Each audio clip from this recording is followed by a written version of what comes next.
বৌদি বলছে নানাদি, ও নানাদি, এখানে একটা বনদেবতা আছে। এই বনদেবতা কি করে জানো? কোন সতী রমণীকে পেলে তাকে চূড়ার উপরে তুলে তার সতীত্বটাকে নাশ করে চূড়ার উপর থেকে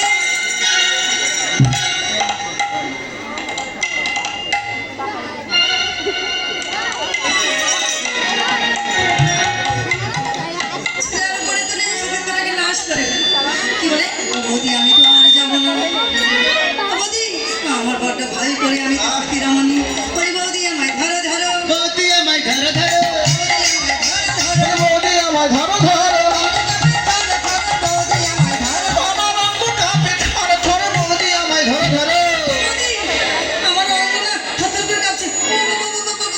আমি তো তোমাদের সঙ্গে যাবো না।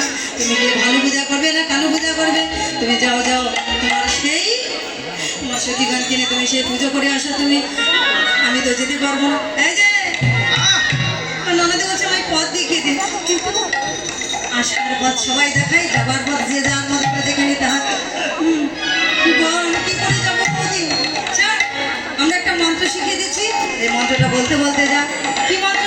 হরে কৃষ্ণ হরে কৃষ্ণ কৃষ্ণ কৃষ্ণ হরে হরে,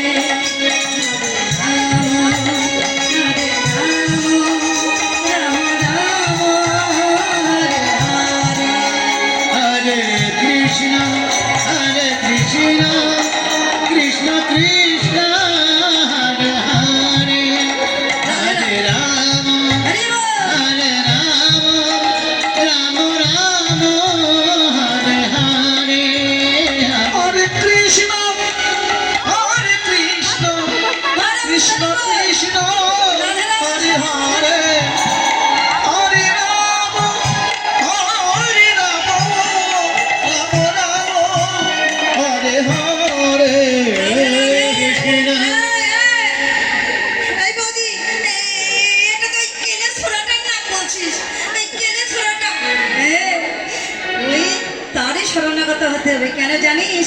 এই নামটা যেদিন পুতনাকে বশ করেছিল, কোন দিন বধ করেছিল, কোন দিন? তার যখন বয়সটা 6 দিন ছিল, সেই দিন থেকে আমরা এই মন্ত্রটা শিখেছি। আর এই মন্ত্রটা বললে ভূত প্রেতের ভয় থাকে না।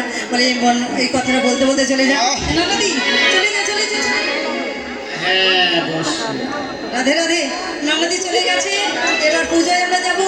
তবে গত মঙ্গলকে যাদের দক্ষিণা দেবার ইচ্ছে আমার তরফ থেকে পাঠিয়ে দিচ্ছি, যে যা পারবে।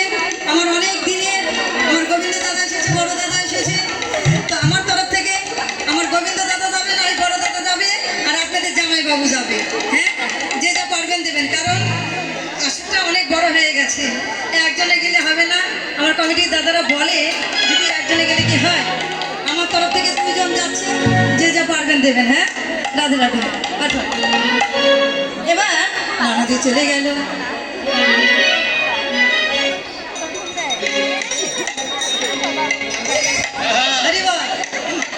এবার বনের মধ্যে প্রবেশ করেছে, করে রামমোহনকে খুঁজছে।